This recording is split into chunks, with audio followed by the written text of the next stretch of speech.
of success comes from your behaviors and your attitudes. It's not about doing a certain technique. It's about understanding why you do what you do, and then being the person you need to be in order to pursue your why. So it's very important for you to have the right attitude to do this, and to remove those roadblocks and those blind spots to actually have you do the activities that you need to do to be successful in your business. Now, I'm showing here what we call the success triangle, and this is actually from the book How Rich People Think. So the average business owner believes that you have to do something to get rich. Well, what's really interesting is wealthy people actually believe that you have to be something to get rich. So, you know, a lot of people go through training, they walk away with tactics and techniques. Well, guess what? That's only about 2% of what drives success, right? It's like that's only 2%. It's all about the attitude. And the definition of attitude is a state of mind or feeling with regard to some matter. What matters is you, your company, your product, your service, and your marketplace. So we sometimes become the biggest blocks in our success. So I guess I want to encourage you all to realize that yes, you can experiment and have the courage to move forward with this. The other thing too is, you know, a lot of what we fear is in our heads. You know, what it's called is head trash, and it's one of the biggest things that keep us from succeeding. You know, wealthy people, they always think about thriving on uncertainty. You know, when we get comfortable, we end up just becoming complacent. We stop doing the things we need to do to become successful. So, you know, you don't want to be stagnant. You want to make sure that you want to challenge the status quo, and you want to do things that make you feel uncomfortable. I always talk about the BHAG. A BHAG is that big, hairy, audacious goal. And a good BHAG is something where you're feeling a little bit queasy in your stomach. If you're not feeling a bit nervous or a little bit queasy about something that you're doing, it's not big enough. So think about what your goals are, what you're trying to achieve. I know a lot of you, when I talk to you, you got into this business because you want to do something different. You want to do something that's going to secure your future. You want to do something that's challenging. Well, make sure that when you set the goals for yourself, to reach those goals, you know, to reach the success that you want, make sure it's something that gets you out of your comfort zone and gets you to push your boundaries and gets you to really excel, right? So make sure that you get out of that comfort zone and go for some bigger, loftier goals, a big BHAG. All right, any questions so far? Anybody have any questions? I'm going to try to switch my screen here, so I apologize if this is getting weird with the screen here. And you guys, as we're going along, if any questions or concerns pop up, definitely feel free to type it in the question box or raise your hand. We're looking for it, and we'll definitely be more than happy to address those for you in real time as we're going along here. Okay, you're breaking up a little bit, Patrick, so we lost you a little bit. Oh, I do apologize about that. Am I sounding okay now? Yes, you are. Okay, awesome. I was simply stating, if you guys have questions or concerns, type it into the question box, raise your hand. We're definitely looking for it. We'll be more than happy to address that as we're going along in real time during the call. Now, I'm going to be doing a couple of things. I'm going to be talking to you a little bit about some places where you might find some business owners to network with. And then I'm also going to show you, I don't know if all of you are familiar with LinkedIn. I call LinkedIn the professional version of Facebook. I know that Facebook is being used a lot by businesses these days as well, but LinkedIn is kind of the place where businesses, business owners, executives, people in business are actually interacting and communicating and putting information up about themselves.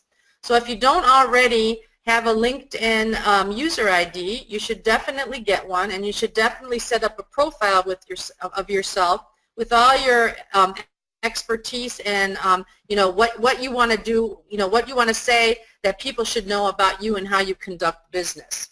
I am a past president of the National Association of Women Business Owners, and that is one organization that when you go to an event that is put on by that organization is primarily attended by the business owners. The members are business owners, and they do attend their events. The one thing you have to be careful of is that, depending upon the event, depending upon the organization, It attracts a lot of people that want to provide services to business owners, okay? So you kind of have to experiment with the different types of events that you want to go to. You have to kind of pick and choose what sorts of things you think might attract certain businesses to those events. Some other options of places that business owners go for additional assistance, the Small Business Administration has an organization called SCORE, and SCORE puts on educational programs for entrepreneurs. So a lot of times it's a low cost or no cost type of a service that's offered to business owners, and a lot of times, especially people who are newer in business, not quite, don't have a lot of experience with business, will actually go to SCORE, and SCORE will provide them with advisors and educational sessions for entrepreneurs to participate in.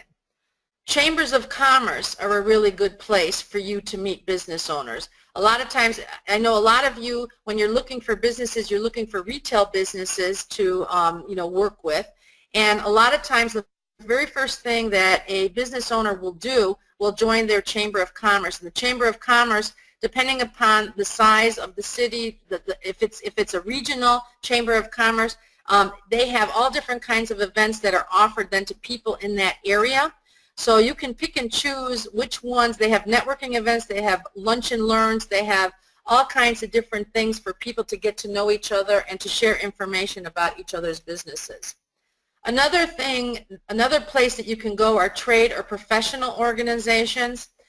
For example, I'm involved with an organization here in Illinois called Technology Manufacturing Aligned. It is companies that manufacture products. It is also companies that distribute products.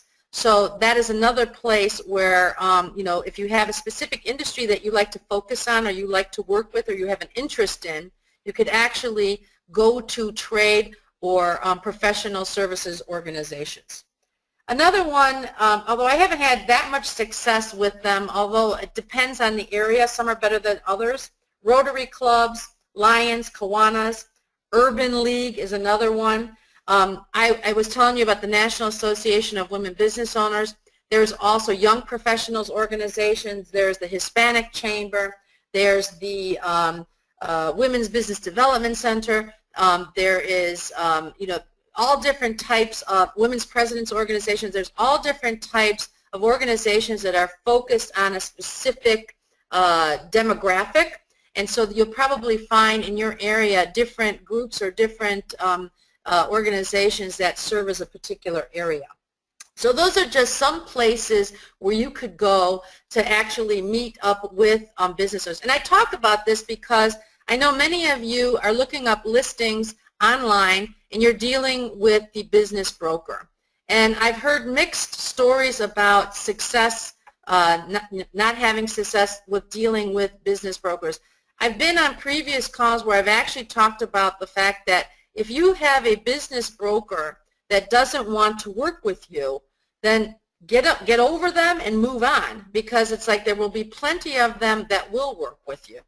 The other thing too is how to present yourself to a broker or even a business owner that's going to have you be different than everybody else that's out there. I mean, obviously, in every professional services, in every business, there's competition. How do you set yourself apart from everybody else?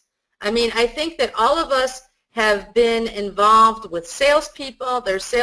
None of us like to be sold. None of us like to, have people chasing us. I think we're all tired of commission breath and hearing about features and benefits. So what can you do to set yourself apart from everybody else? I guess the very first thing is understanding that whenever you're having a conversation with a business owner or even a broker, there's two people making a decision. You have, the person on the other end who's trying to make a decision whether they should work with you, and then you're making a decision to decide if you want to work with the person you're talking to. Not everybody is a fit for you. Not everybody is somebody that's going to be somebody that's good to work with. You need to figure out how to set up your conversation and identify very quickly if somebody that you're talking to is someone that will fit, somebody that you want to work with. And what I mean by that is, for example, with a business broker, I was just saying that if they don't share information with you, it's not going to be a collaborative experience, and the only way that you're going to provide value to that business owner is if the two of you work together in a collaborative manner. I mean, one way that you could do that is by, starting a conversation and being very clear about what your intentions are. You could basically, when you meet somebody, whether it's a business owner or a business broker, you can say that, look, I'm looking to find people that I can work with that are willing to be collaborative. I'd like to learn more about you and your company and your strengths and weaknesses, and I'd like to share with you what my company's strengths and weaknesses are, and I'd like to learn how the two of us can figure out how we can provide value to our customers. What are the things that we could be doing together to provide value to our customers and provide a good experience that sets us apart from the competition? I mean, that's a very different conversation than saying, hey, let's share Rolodex, or hey, let's refer people, et cetera, et cetera. I mean, you want to be able to basically be very clear about what your intentions are, and basically having an upfront contract to say, I don't work with everybody. The people that I want to work with, I expect them to meet with me on a regular basis. I expect them to share information with me. We're going to figure out, we're both growing companies, and we're going to look at our strengths, our weaknesses, and then we're going to figure out how we as a team can work together to provide value to our customers. Does that make sense to everybody? And does everybody see how that kind of changes the playing field a bit? It kind of evens things out. Yeah, it seems to make perfect sense. Anyway, so that's just one thing that you can do when you start your conversations. Now, another way that you can find business owners out there in the marketplace is through LinkedIn. I'm in my LinkedIn profile, and again, if you're not on LinkedIn, it's a very good idea for you to get out there and put up a profile. What you can do in LinkedIn is you can actually do searches on LinkedIn, and you can basically, what this means here in terms of relationships, first connections are people who you're directly connected with, people who they've actually, just like on Facebook, if somebody friends you, your first connection are like your friends on Facebook. Your second connections are anybody that you're connected to because of your first connections, okay? And then there's all sorts of groups within LinkedIn. You can see here that I'm a part of Network After Work Professionals, Leadership Think Tank, Strategy Consulting Network. So I have different groups that I'm a part of, so I can actually choose who I want to search on, okay? I typically like to go after my second connections because my first connections I kind of know, and I would just reach out to them directly. And then you can do something as simple as owner, right? If there's a specific industry or that you would like to target, like let's say you like, let's do manufacturing. You can put in these keywords here. I'm going to have to, let me get this out of here. Okay, so you have these keywords in here. You can also go, I know that everybody on this call is all over the United States. You can actually choose if you want to have people in or around you. So for example here, I'm going to be in the United States. I'm actually going to put my zip code in here.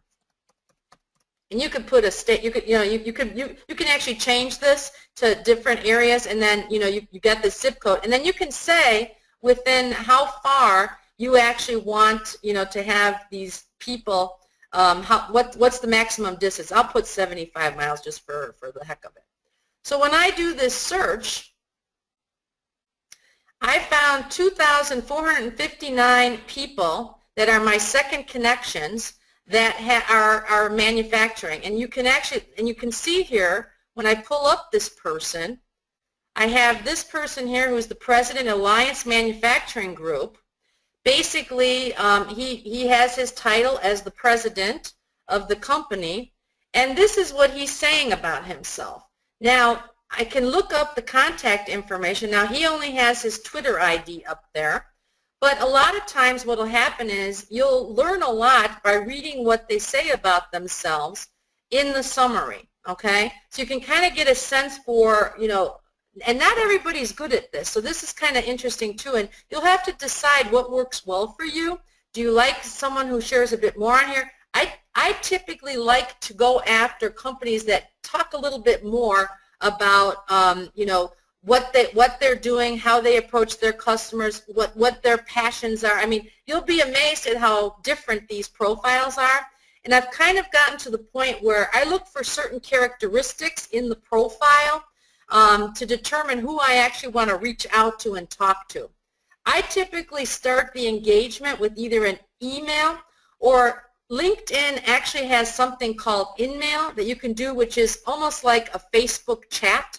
So you can actually, you know, communicate that way. But you can see here what this person's experience is.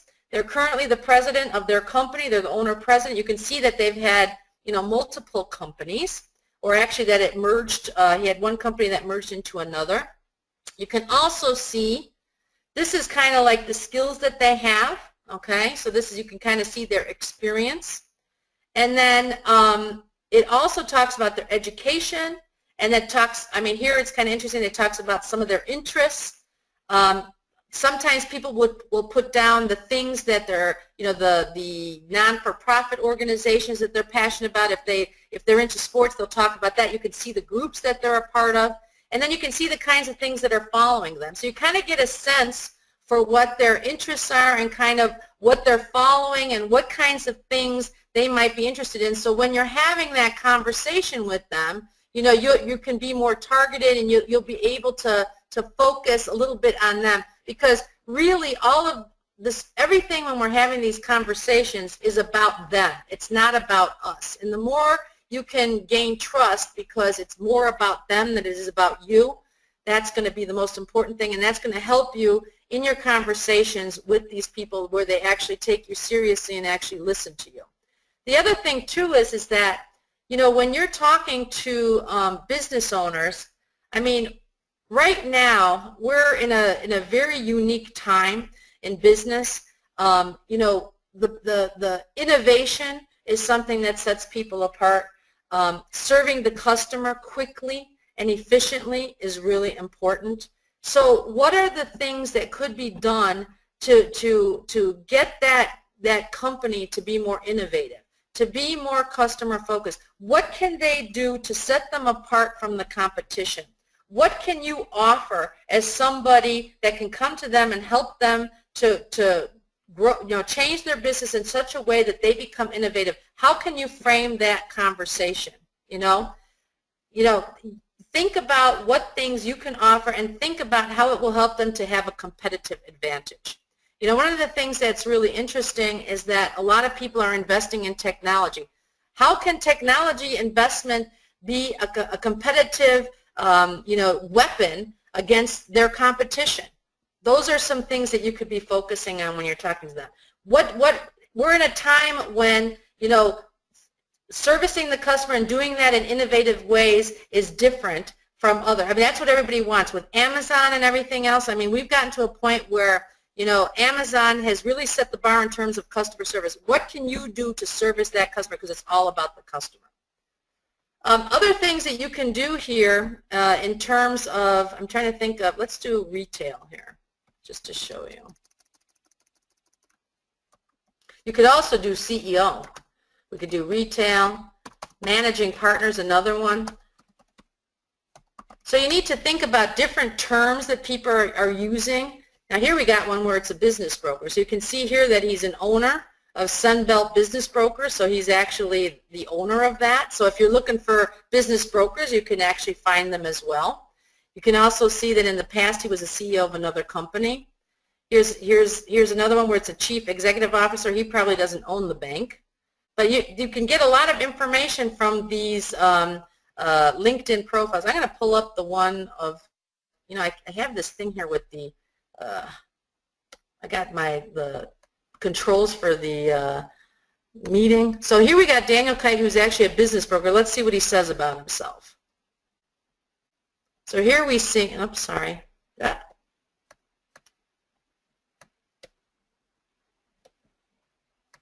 So you can see here who he sold, what companies he sold.